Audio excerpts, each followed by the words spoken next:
തിരുവനന്തപുരം കടയ്ക്കാവൂർ കവലയൂരിൽ നായ്ക്കാവലിൽ ലഹരി വിറ്റിരുന്ന കേന്ദ്രം വളഞ്ഞ് പോലീസ് പ്രതികളെ പിടികൂടി. കവലയൂർ ആറ്റിങ്ങൽ നഗരൂർ സ്വദേശികളായ ഷൈൻ, രാഹുൽ, ബിജോയ് എന്നിവരാണ് പിടിയിലായത്. കഞ്ചാവും MDMA-യും പിടികൂടി. അലക്സ് റാം മുഹമ്മദ് കൂടുതൽ വിവരങ്ങളുമായി ചേരുന്നു. അലക്സ്, ഈ സംഘം ഇങ്ങനെ പ്രവർത്തിക്കുന്നത് അടുത്തിടെയാണോ പോലീസിന്റെ ശ്രദ്ധയിൽപ്പെടുന്നത്? എന്താണ് വിശദാംശങ്ങൾ?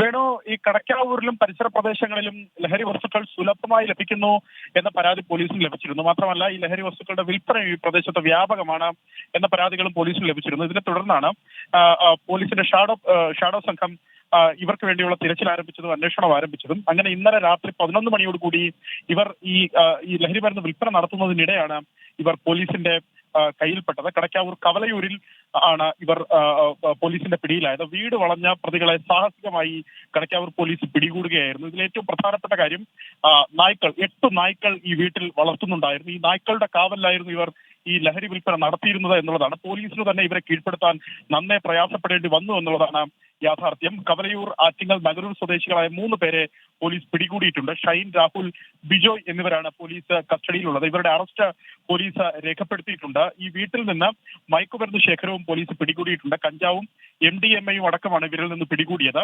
10.1 ഗ്രാം MDMA-യും 650 ഗ്രാം കഞ്ചാവും ഇവരിൽ നിന്ന് പിടിച്ചെടുത്തതായി പോലീസിന്റെ FIR-ൽ വ്യക്തമാക്കുന്നുണ്ട്. കൂടാതെ 1,30,000 രൂപയും പോലീസ് പിടിച്ചെടുത്തിട്ടുണ്ട്. ഇവരുടെ അറസ്റ്റ് രേഖപ്പെടുത്തിയിട്ടുണ്ട്. ഇന്ന് വൈകുന്നേരം ഇവരെ കോടതിയിൽ ഹാജരാക്കും. വേണു, അലക്സ് റാം മുഹമ്മദാണ് തിരുവനന്തപുരത്ത് നിന്ന് വിവരങ്ങൾ നൽകി.